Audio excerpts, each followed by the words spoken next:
Tahukah kamu kenapa sapi menangis saat disembelih? Bahkan ada yang berlutut memohon seperti manusia.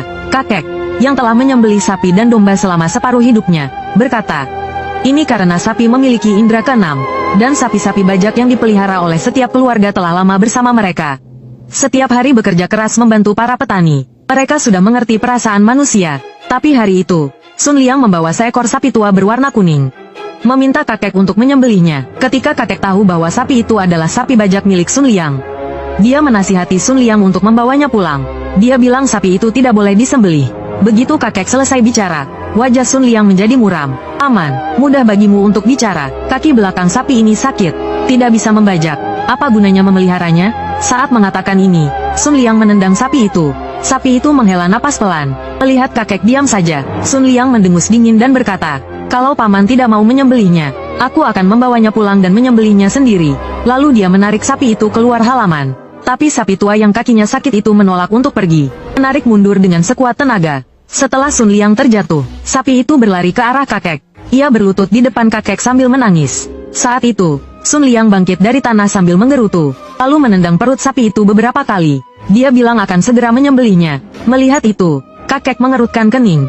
Tatapan sapi itu sungguh menyedihkan. Kakek segera melangkah maju dan menarik Sun Liang sambil berkata, sudahlah, jangan dipukuli. Sapi ini aku beli. Sun Liang tertegun beberapa detik lalu tertawa dan berkata, paman, biasanya paman menyembelih babi dan domba. Tidak pernah terlihat iba. Tiba-tiba ingin membeli sapi tua yang tidak berguna ini.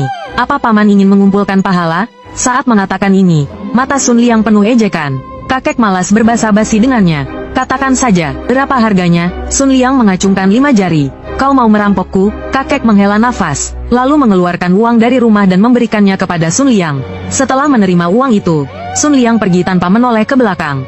Setelah Sun Liang pergi, kakek melepaskan tali yang mengikat sapi tua itu. Setelah dilepaskan, sapi tua itu terus mengangguk ke arah kakek. Seolah-olah berterima kasih, kakek membuka kandang kambing lamanya, dan membiarkan sapi tua itu masuk. Setelah membeli sapi tua itu, wajah kakek tampak murung. Aku tahu dia mengkhawatirkan nenek. Dia membeli sapi tanpa berdiskusi dengan nenek. Kakek menatapku dan berkata, Dongfu, menurutmu, apa nenek akan marah kalau tahu aku membeli sapi? Kira-kira dia marah nggak ya? Aku mengangguk. Nenek tidak hanya akan marah, tapi pasti juga akan memarahi kakek. Kakek tersenyum dan berkata, sudah terlanjur dibeli. Tunggu saja sampai dia pulang. Sampai hari gelap, nenek pulang dari kota. Dia membeli kain baru. Kain ini untuk pernikahan adik laki-lakiku. Saat melihat sapi tua berwarna kuning di kandang kambing, dia bertanya dengan tatapan aneh, bagaimana sapi tua milik keluarga Liang bisa ada di rumah kita? Kakek menyalakan rokoknya dan berkata, dibeli. Nenek terdiam beberapa detik, lalu meninggikan suaranya. Dibeli? Kau membeli sapi pincang? Apa yang kau pikirkan? Berapa harganya? Kakek mengerutkan kening dan menjelaskan dengan suara rendah. Sapi bajak tidak boleh dibunuh. Liang bersikeras ingin menyembelih sapi ini. Jadi aku membelinya. Nenek kehilangan kesabaran. Dia langsung masuk ke dalam rumah untuk memeriksa berapa banyak uang yang tersisa. Beberapa menit kemudian, dia berteriak, Chen Laosan, apa kau gila? Daming akan segera menikah, tapi kau menggunakan uang untuk membeli sapi pincang? Apa yang kau pikirkan? Kembalikan sapi itu sekarang. Setelah mengatakan itu, nenek berjalan menuju kandang kambing. Sapi tua itu ketakutan dan berdiri. Nenek meraih tali sapi dan menariknya keluar. Sapi tua itu mengembik sambil menghentakkan kakinya ke tanah. Melihat itu, kakek bergegas menghentikannya. Mereka berdua bertengkar di halaman karena sapi tua itu. Setelah terlepas, sapi itu terlatih-tatih masuk ke kandang kambing, dan menginjak-injak tanah seolah menemukan sesuatu. Penasaran, aku mendekat, dan menemukan emas di tempat yang diinjak sapi tua itu. Aku segera berteriak pada kakek dan nenek. Kek, nek, ada emas. Begitu aku selesai bicara, kakek dan nenek masuk ke kandang kambing.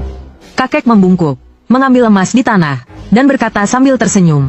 Ini berkah bagi keluarga kita. Nenek membelalakan mata dan melihat sekeliling. Setelah memastikan tidak ada orang, dia berbisik, kakek, cepat bawa emasnya ke dalam rumah. Nenek tersenyum lebar dan berkata, kakek, dengan emas ini, hidup kita akan lebih baik. Kakek juga tersenyum dan berkata, benar. Lalu dia berkata kepadaku, Dongfu, kau tidak boleh memberitahu siapapun tentang emas yang kita miliki. Aku mengangguk. Nenek mengeluarkan kertas merah dari lemari, dan membungkus emas itu satu persatu. Setelah semua emas dibungkus, aku mengangguk dan berlari ke gudang untuk duduk, menunggu nenek memanggilku kembali. Setiap kali dia menyembunyikan uang, dia selalu menyuruhku pergi. Beberapa saat kemudian, setelah mendengar nenek memanggilku, aku lalu berlari kembali ke kamar timur, memanjat di dipan tanah dan tidur. Keesokan harinya, sapi tua di kandang kami mati. Ia tergeletak di tanah dengan darah hitam di sekitar mulutnya. Melihat itu, nenek panik dan menghentakkan kaki sambil mengumpat. Binatang kurang ajar mana yang meracuni sapi kami? Kakek mendekati nenek dan berkata, "Nenek, tenanglah. Tadi malam sapi itu datang ke mimpiku." Kakek masuk ke kandang, membungkuk, dan mengelus sapi tua itu sambil berkata, "Umur sapi tua ini sudah habis. Ia ingin terlahir kembali sebagai manusia, dan memintaku untuk menguburnya di bawah pohon willow di belakang gunung, dan menjaganya selama 3 hari. Nenek melihat sapi tua di tanah dan berkata, "Sapi tua ini memang kurus kering, tapi beratnya juga 4-500 kati. Bagaimana kau bisa membawanya ke gunung belakang? Desa kita dikelilingi gunung, jalan gunungnya saja sudah sulit dilalui. Membawa sapi ke atas gunung akan lebih sulit lagi." Kakek berkata, "Aku akan mencari beberapa pemuda untuk membantu membawanya ke gunung belakang." Nenek ragu-ragu sejenak lalu berbisik, "Emas dan sapu tangan kita dicuri." Kakek menggelengkan kepala dan berkata, "Tidak mungkin, tidak ada yang tahu kita punya emas." Setelah mengatakan itu, kakek keluar untuk mencari orang. Nenek mengambil kain bunga dari gudang, dan menopangnya dengan kayu untuk melindungi sapi tua itu dari sinar matahari. Menjelang siang, beberapa pemuda datang ke rumah kami. Salah satu pemuda berkata, "Paman, sayang sekali sapi tua ini dikubur. Lebih baik disembelih dan dijual dagingnya." Kakek tersenyum dan berkata, "Sapi yang mati karena wabah tidak bisa dimakan." Pemuda itu berkata sambil tersenyum, "Sayang sekali." Para pemuda itu mengangkat sapi tua dan berjalan keluar halaman. Kakek mengikuti di belakang mereka. Setelah mereka pergi, hanya aku dan nenek yang tersisa di rumah. Setelah nenek menyiapkan makanan, ia menyuruhku mengantarkannya untuk kakek. Sebelum pergi, kakek bilang, ia tidak akan pulang selama 3 hari. Ia akan makan dan tidur di gunung belakang. Untuk menjaga makam sapi tua itu, aku mengambil makanan dan berjalan menuju gunung belakang. Sesampainya di hutan, aku melihat seorang pendeta Tao di depan kakek. Mereka tampak sedang berdebat tentang sesuatu. Aku membawa makanan ke hadapan kakek, meletakkannya di tanah, lalu melirik pendeta Tao itu. Pendeta Tao itu juga sedang menatapku. Saat tatapan kami bertemu, pendeta Tao itu langsung mengalihkan pandangannya, dan berkata kepada kakek, "Sapi tua ini akan menjadi siluman. Kau harus menggali dan mengeluarkannya." Kakek mengerutkan kening. Jelas dia tidak percaya pada perkataan pendeta Tao itu. Melihat kakek diam saja, pendeta Tao itu berkata lagi, "Gunung belakang itu sudah beraura yin yang berat. Dia menitip pesan agar kau menguburnya di bawah pohon willow."